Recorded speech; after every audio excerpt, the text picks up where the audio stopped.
Сайн байцгаана уу? Эрх мөндөд сонсогчдоо. 107.5-ийн ностальжи нэвтрүүлэг эхэлж байна. Өнөөдрийнхээ дугаараар би та бүхэндээ Монголын рок попын домог болсон Соёл Эрдэнэ хамтлагийн тухай хүрнэн танилцуулах болно.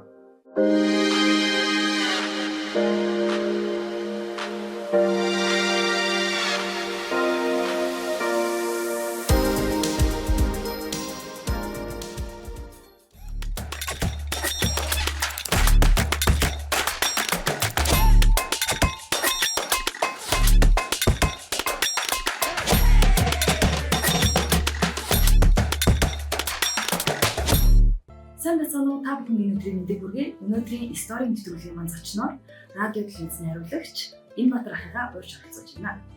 Сайн байна уу та? Сайн байна уу? Сайхан өвлөж байна уу? За манай үзэгчид өөрийгөө гоё тодорхой танилцуулаач. За намайг Энэ гэдэг Энбатар. Тэгээд би одоо Монголын радиогийн тэр дотроо бол FM радиогийн салбарт бол анхнаас нь бүгд өнөөдөр хүртэл ажиллаж байгаа юм хүн байна. Тэгээд одоо тэртээ 1993 оноос хойш эхэлсэн. Анхны ууган FM радио болох Улаанбаатар радио 102.5 анх ажилд орж ирсэн. Тэгээд тэр үед бол мэдээж залууч байсан. Тэгээд анх хөтлөгчөөр орж ирсэн. Өнөөдөр бол тэгээд радиогийн найруулагч гэсэн албан тушаалаар уран бүтээлээ төрүүлж ажилладаг. Тэгэхээр 1990 оны үед анх FM радио үүсч хөгжижсэн тийм. Тэгэхээр тухайн FM радио ямар хөө үйл ажиллагаагаар явуулдаг байсан бэ? За яг гол нөгөө контент нь бол яг нэвтрүүлэг хийн. Гэхдээ гол сегмент нь бол дуу хөгжим байсан. Яг гэвэл тухайн үед одоо өнөөдрийнх шиг ингээд орчин үеийн дижитал төхөөрөмжүүд байдгүй байсан. За яг нэг үйл интернет ч байдгүй байсан шүү дээ. За тэгэхээр одоо залуучууд юу вэ? Хөгжим сонсно гэртээ. За тэгэл зурагтаар нэг MTV channel гэж суугаад л үзсэн. Ийм л үе байсан. Тэгээд зах зээл гараад удаагүй байсан. Тэгээд тухайн машинууд өөрсдөө нэг Япон машинууд цөөн байсан. Тэгээд дандаа яг зөв сувгаараа явна. 102.5 гэсэн 125-аар л явдаг тийм. Өөрийнхөө нэг хийсэн, оролцсон, бүтээсэн, ярьсан, уншсан радиогийн контентууд ингээд эфирээр явах нь хамгийн гоё. Тэгээд өөрийгөө сонсоол те мэдрэл энэ дээр ингэсэн юм байна гэсэн. Дараагийн удаа ингэ юм байна шүү. Анализ хийх боломжтой. Одоо үед ер нь FM радио дээр ингэж ажиллахаар ямар ер нь бол өөр байгаа шүү дээ. Хамгийн олон жил өнгөрүүлсэн радио бол миний яг нэг оргил үе гэх юм да. Тэгээд шинэ долгион 107.5 радио. За шинэ долгион 107.5 бол маш их шинийг нэвтрүүлсэн радио. Радиогийн рекламыг яаж хийдгийг бол яруудаар харуулсан радио. Тэрний дараа Hi-Fi радиод урилга авч Hi-Fi радио 98-т захирал хийсэн. Тэгэл тэр залуучууд дандаа тийм шал өөр тайпын залуучууд, өөр тайпын сонсогч нартай нүүр холбосон, учирсан. Рок, инди рок, хип-хоп, R&B сонсдог тийм залуучууд. Тэгэхээр хөтлөгчд нь багаа бас тэрэнд нь тааруулж сонгож эхэлсэн. За тэгээд хамгийн сүүлд ингээд би production-ы гэдэг Vibe 105.5 радио. Сэрхийн найруулагчаар ажилласан. Ерөнхийдөө бол бас хамгийн орчин үеийн гэсэн дуу хөгжмийг тавьдаг контент нэвтрүүлгүүд хийдэг. За хөгжим мэдээллийн хөтөлбөр гэвэл одоо хөрөг нэвтрүүлэг гэвэл бас тухайн хүнийхээ тухай мэдээлэл сайн хөтлөгчтэй олж өгч бэлдэж өгнө. Тэгээд монтаж дээр бол тэнд нь тааруулж уран сангаас алтан жоохон ахмад уран бүтээлчийн тухай хөрөг нэвтрүүлгийг ховор дуу муунууд энэс олж алтнаас хийж өгдөг юм. Ерөнхийдөө найруулагч гэдэг маань тэгэл маш их өргөн агуулга. За одоо бидний жолооч нарын хамгийн сайн мэддэг нөгөө радио нөгөө байна. Ток радио. Энэ бол маш зөв. Ток радио нэмэгдээсэ гэж би боддог. За тэгээд нөгөө шашны талын радио байна. Маш зөв. За ингээ авто замын радио байж ингээл. Өөрөөр би юу хэлэх гэхээр төрөлж хэрэгтэй. Монголд юу нэг тэгж дагнсан FM одоо байгаа юу? Байгаа. Ингээд суурин тавигдаж байна. Би айгүй баярлж байна. Яг чи ингээд та нар ч гэсэн ингээд Япон ч юм уу хөгжилтэй орнууд гэж яриа л тэгэл Америк англи мангад гэж бүх радио төрөлжсөн.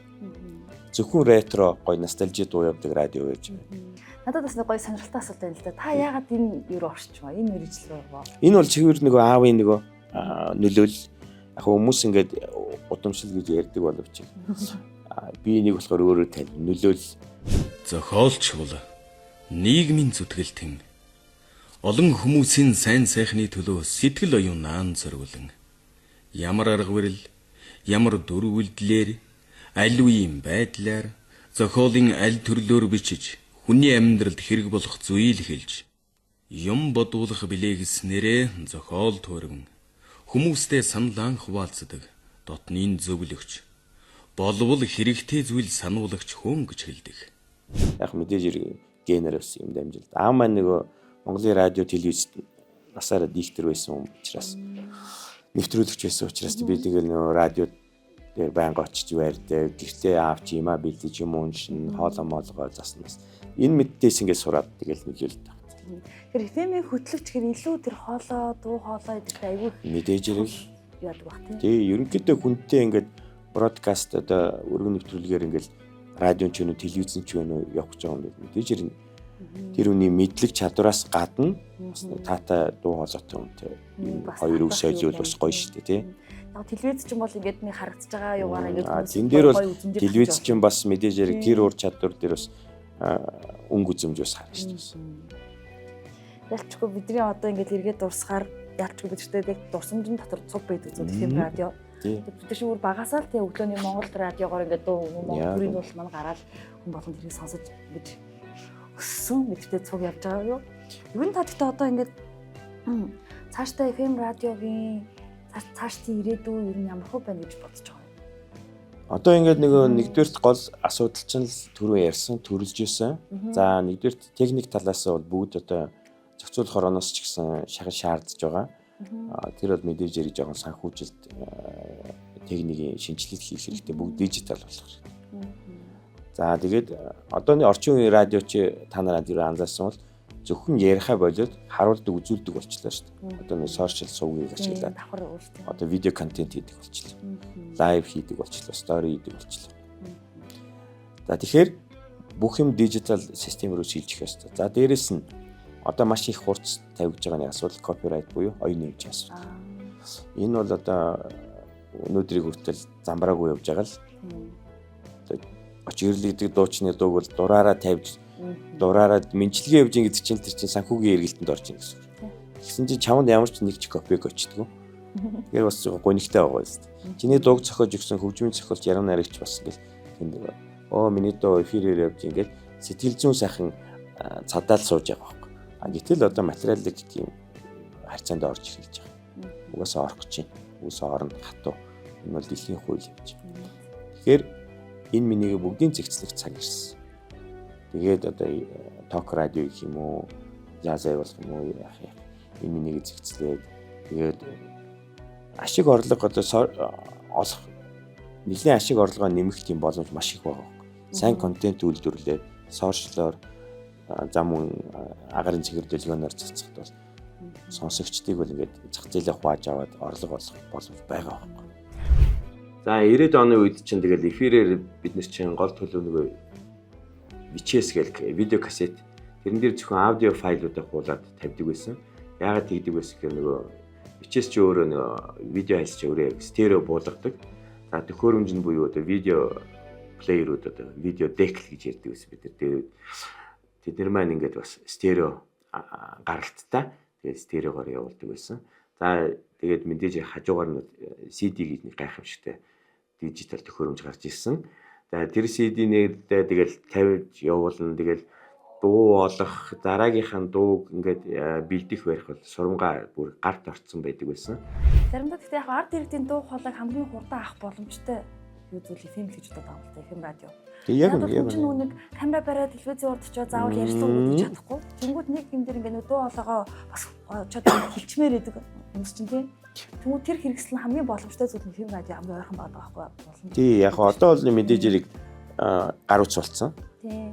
Шууд ингээд өөрийгөө видеогоо дүрсгэж бичээл тэгэл сошиал руу засчих. Яг бидний үеийнх бол тийм гар утс сошиал дээр угаасаа ингээд яцсан байна. Тэрийг бүр чиний хэлдгээрээ бүр маш их хамруулъя гэж бодож FM радио дээр очиод ярьцлага өгөөд асуудал хүндэх юм бол илүү гоё. жинтэй. Манай аав ээжийн үе ч юм уу тий нэг за яг 60-аад оны гэх юм уу одоо тийм хүмүүс чи яг ярил нэг сошиал дээр бас сайн хийж чадах хүмүүс бас байгаад байгаа. Нөө тий. Тэнгүүд ингээд бас FM дээр очиод бас ингээд онгодод сууя гэхээр бас цаг зав болохгүй ч байна. Тэнгүүд нэг нэвтрүүлэг дээр FM-ээр сонсчоод тэрлүүний залгаад нэг ядаж өөр хүсэл бодлыг хэлчихвэл тэдэрт илүү их ойрхон байгаад байгаа байхгүй юу? Яг үнэ. Ингээл одоо чи сая зүг дурдлаа ингээл 50 60 за манай ахмадууд гэж ярил л да. Ахмадууд маань ингээд тэдгээр хүмүүс бол одоо 30 арга барилаасаа хизээс салахгүй шүү дээ. Ингээл гэртэйгээ тэгэл байна. Бүх юм механик аналогоор. За шинэ гаджетаар тэднес чи ингээд шинэ төхөөрөмжөөр олигтой дансруугаач орж чадахгүй байгаа шүү дээ. Яг нэг үйлдэл тэгээд тийм учраас тэднэрээс бол хол. Тийм учраас яг чиний хэлдгэрийн аналог юмд дуртай. Нөгөө нэг цагийн үрлээ үзэх дуртай. Нөгөө нэг радиод ууцтаж асуудлыг асуух хүндэх тийм л хүмүүс. За өнөөдрийн маань стори буланд ирж зочноор олцсон танд маш их баярлалаа. Тэгээд цаашдынх нь амьдрал, ажилд нь өнөөс өндөр амжилт хүсье. Маш их баярлалаа. Тэгээд манай энэ сторитой хамт байсан үзэгчдээ маш их баярлалаа. Тэгээд танаа хамт олон ч гэсэн өндөр амжилтыг хүсье. Радиог сонсдог байгаарай. Монголын радионууд гоё төгс болох байхаа л гэж найдаж байна да.